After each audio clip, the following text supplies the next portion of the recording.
That's a beast of an 8. Can't believe what just happened. I can't believe that. That's so much fun. Ooh, yeah. Let's destroy her. Shot that deer. And then you drop him. Just like that. He was another 12 yards. Oh my gosh. Thank you, Lord.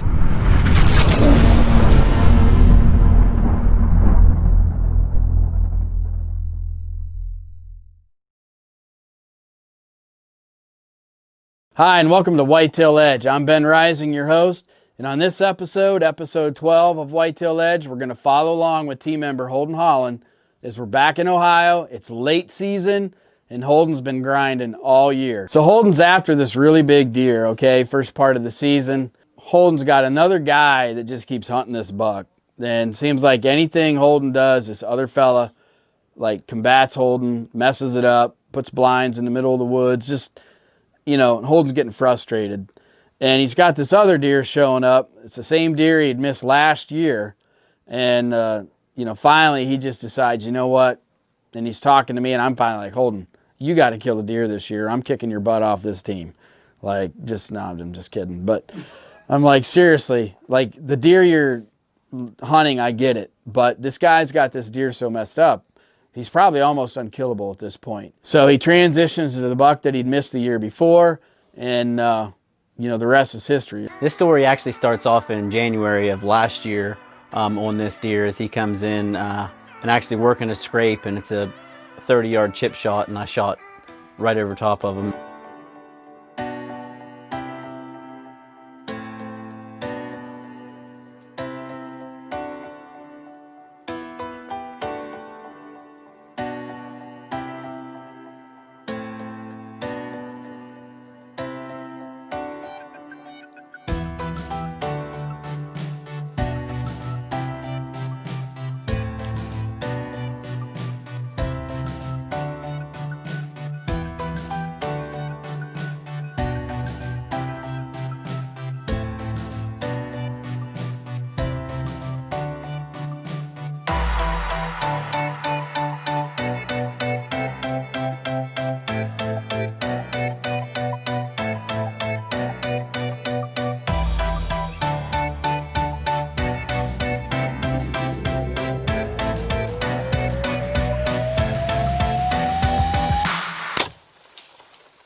I shot right over his back. I mean, I haven't looked at the area yet, but I'm like 99% sure that I shot right over his back. I have no idea how I have my range there. 30. The tree that he was on this side of was 30 yards. Where he was standing was exactly 34 yards. I had my pin set on 30. I put my 30-yard right in the middle of him. Figured he would drop just a little bit, drop right into the air. And I have no idea. But somehow I shot right over top his back. So after missing that deer at 30 yards, my main focus was this deer for the next season. And my goal was to go in and find his sheds. And I went in and ended up finding one side. Well, I've been here shed hunting all afternoon. And finally found one side of the horn I was looking for. I can see it laying right over there. So I'm going to take you guys over and show you. There's a really good trail coming all the way out through here on the ground, and I'd say he's went up that logging road up this and jumped up that bank and fell off right there. So I'm excited, to say the least. After missing that deer, I can't wait to see what this deer is going to do next year. Look at that. It's a heck of a shed. He's heavy. Man, he's got really good mass, but I can't wait to find the other side. It's got to be right here somewhere, but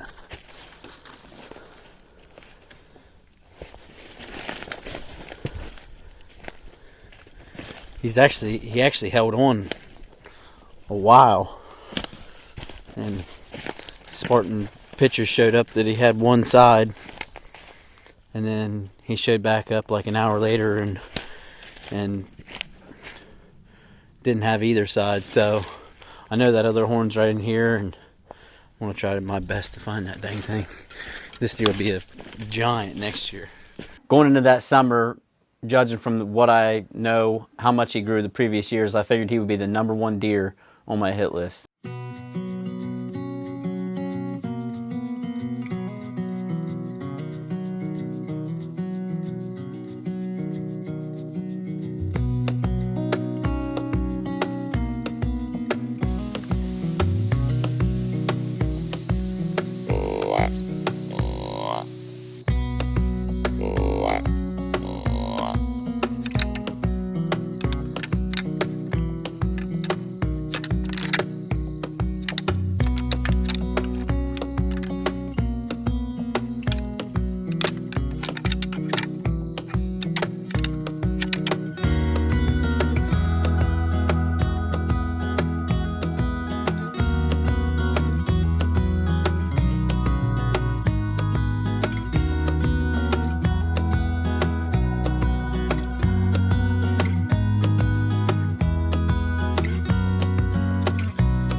It's November 6th. Beautiful day. High pressure. It's supposed to be like 30.4. We've seen 3 deer and had one come in that we couldn't see. Heard it walking by right at daylight. We've had deer on top of us the whole time, so we haven't even really been able to do a pre-hunt, but it's definitely a beautiful morning. These bucks are up and starting to cruise.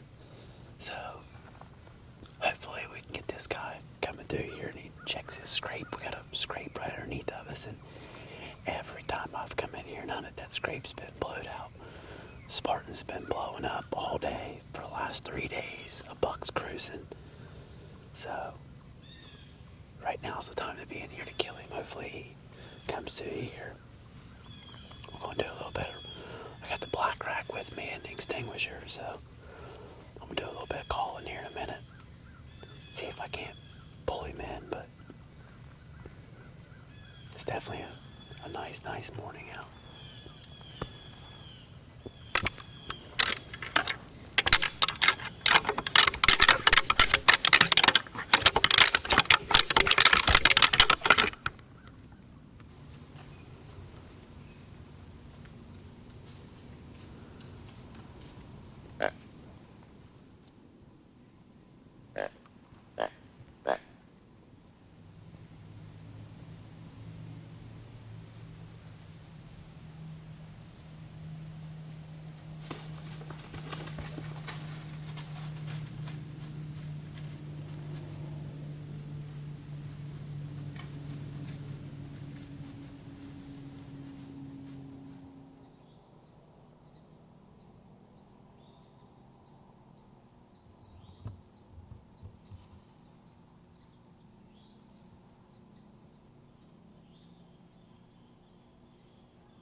I hunted this deer throughout the season, had one early season encounter with him, and then had somebody move in where I was at, and the deer ended up leaving.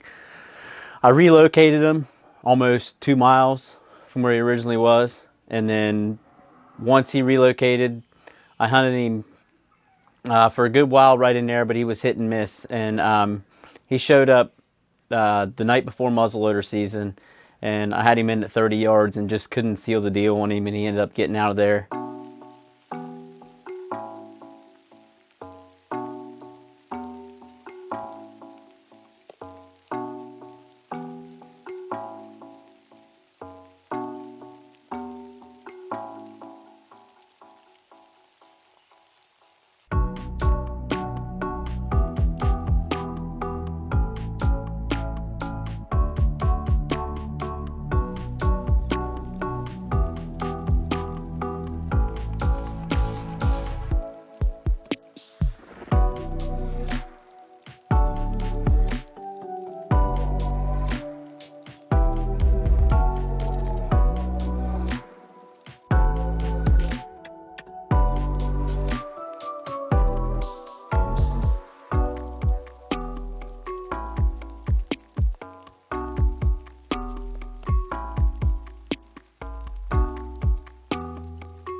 As muzzleloader season went through, the next time I went in and pulled the card, I had pictures of him and he had shed both sides. So I knew it was time to switch gears back to the other deer.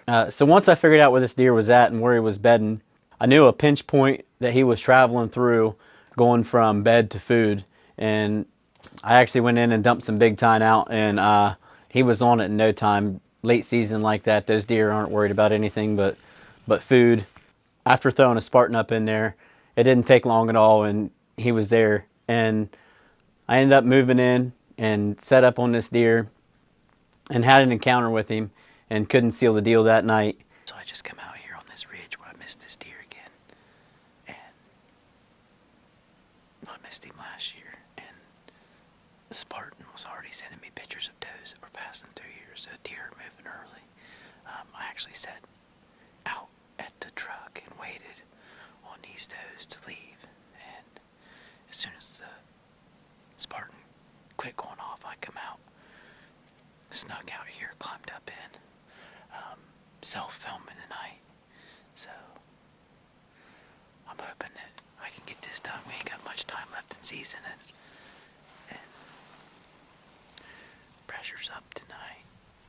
It's perfect northwest wind. The deer's coming from the southeast.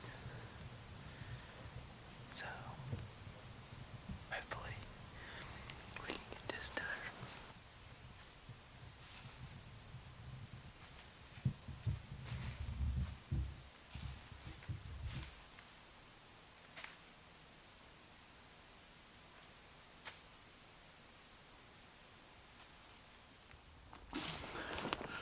Alright guys, I'm coming in here because there's some pretty good sign right here, and the access is really easy, and there's a saddle right here, goes up, and there's an old logging road that comes right up out of this side. And I'm pretty sure this deer's bedding down there. I'm picking him up on Spartan on over, but I think that he's staying over this way, and it's taking him a good bit to get over there, and he's getting there just after dark. So I'm gonna come over here and I'm gonna throw some big tine out right here, and hopefully with the cherry scent and everything that I'll find out if this is where he's at or not. I wanted to make sure that it was an easy access, because late season like that with no leaves on, access is everything, because those deer can see forever. And if you're scaring all the deer walking in, you might as well not even be hunting. The next night, he come in and was able to get an arrow in that deer.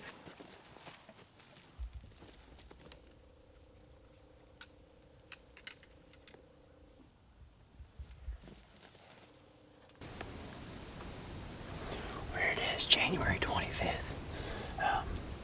The second to last Saturday in season. Time's running out. Majority of the big deer I have lost their horns already. I got this good deer here. I've been hunting him for a while now.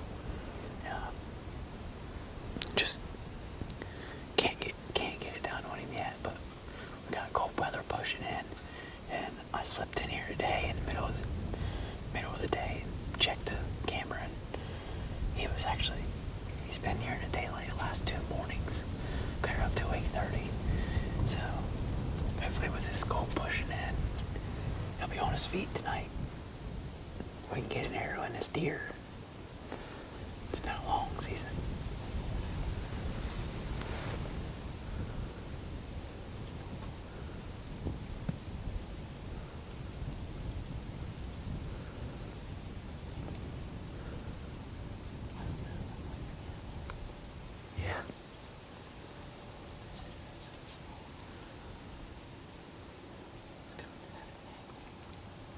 He's in the back. That's him in the back, Josh. You hear me? That's him in the back. There's an 8-point right here, 30 yards.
Ready?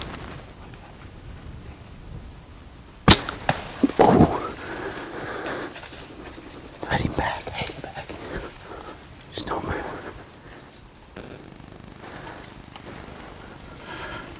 Whoa, thank you, Lord. Oh my gosh. I don't even know what to say. That deer had me nervous the whole time, because I'll tell you this right now.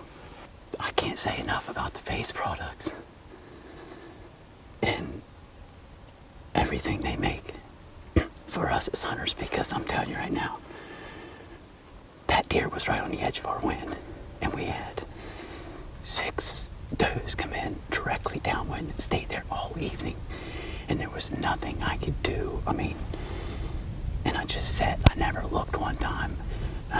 Josh was sitting here running camera for me. He sat behind me, and he could see him, and I just didn't look at all. And Josh said, "Holden, here comes a buck." He said, "It's not him. He said it's an 8-point." And I said, "Dude, an 8-point runs with him." And he said, "They're coming up the Holden angle." And I turned and looked, and I seen the 8 was like 30 yards, and I looked back and I could see him, and I was like, "Dude, he's coming. Get ready." And I couldn't move. I mean, these late season deer are just absolutely scared to death. There's nothing you can do. And I sat there and I knew he was going to come in, and I had to wait for my chance. And he come in, and they actually, when he turned right there, I just put it on him and let it have it. And I actually hit him back a little bit, but I think we'll kill him. I'll wait till morning, and then, but I don't want to make a whole bunch of noise and a bunch of racket, but right. All All right, here we are. It's the next day. As you can see, we got a good bit of snow last night. Actually, a good bit of it's melted off now. Went ahead and waited. Best option was just to stay out and give him at least till the next day. And we got up and went to church this morning, and then after we got back from church, we ended up getting ready and had Josh and Cody and Andrew and the boys. We all met up, and we're going to slip in here and see if we can't find him. But I'm feeling good. There was a lot of blood, even though it was hit back, and there's a main artery down there. And from the sign I seen, I'd say we clipped that artery, but only time will tell, I guess. From now, I'd say it'll just be a grid search, because there ain't going to be any blood or anything. So we'll just slip out through here and see if we can't find him. I was coming through here. I lost him just right out there, and he actually, I think he come this way, but I'm not 100% sure. He came from the opposite way, which makes me think that he would want to go that way. But on film, it looks like he turns and comes right around this flat. So, I mean, you can see all the snow we got and everything. There is no blood. We have, even the blood that was there last night's gone. So we just have to spread out and walk out through here, and hopefully somebody stumbles upon him. Dude, right there he is. Right there. Right there.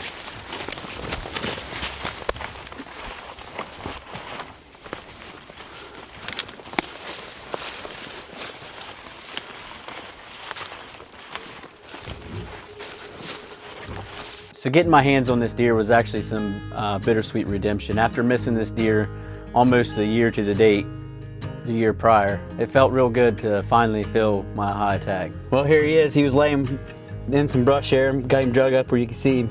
He didn't run 120 yards from the stand. I mean, this deer, he was dead last night. He's stiff as can be. I mean, I hit him back. I knew I did, but there's also an artery that runs straight through there, and there's no way that I didn't hit that artery with the amount of blood that I seen last night and all the further that he ran. He definitely expired quick, which I'm grateful for. I'm glad that he's on the ground. This deer's, he's a stud. I mean, he's definitely by far probably the heaviest deer I'll ever kill. I mean, he carries his mass all the way out, and if any of you that seen the show last year and watched me miss that deer, this is him. So had a little redemption and finally was able to catch up with this guy, and I'm grateful that the good Lord blessed me with the opportunity. I mean, we have what, 5 days of season left? I think 5 days, yeah. So I could move his horns, not on purpose, but his horns are actually moving, and it looks like it's starting to scab around the edges. So it was just a matter of days, I think, and he would have dropped his horns. But I couldn't be more happy, and be honest, I mean, I got a lot of people I need to thank. I really can't tell you how much I need to thank my wife. She puts up with a lot for me, and a lot of running and chasing these deer and checking cameras and everything, and I'm grateful for that. So, but he is a stud of a deer, and I am just couldn't be happier right now. So hey, thanks for watching Whitetail Edge again. Hopefully you enjoyed this hunt. It's a little different spin on a different way here in Ohio, how you got to pull it off sometimes in this thick timber and in areas that deer are really pressured. Like I've said before, deer in Ohio, everybody's baiting deer anymore, so everybody's kind of got to conform to it a little bit, and you've got to kind of use it to your advantage and figure out how to hunt these deer, almost like a food plot. Holden was using big tine to his advantage, trying to get this deer where he wanted him, and then figured out how to hunt this deer coming and going, just like coming to a cornfield or a food plot or whatever. Everybody else around the neighborhood's trying to bait these deer, and these deer get used to it. Do we all want to hunt over bait? No, that's not really what we want to do. But in this big hill country of Ohio, if somebody else has got food, you're not going to have the deer, and that's where they're going to go. So you got to do what you got to do to try to keep these deer in your area to get on them. And Holden did just that. So you can learn from that. That's just the way things are. But again, thanks for watching Whitetail Edge. If you haven't subscribed to our YouTube channel, please do. And Instagram and Facebook. Watch us here on Mossy Oak Go, Carbon TV, and YouTube. Thanks for watching Whitetail Edge, and we'll see you again next week.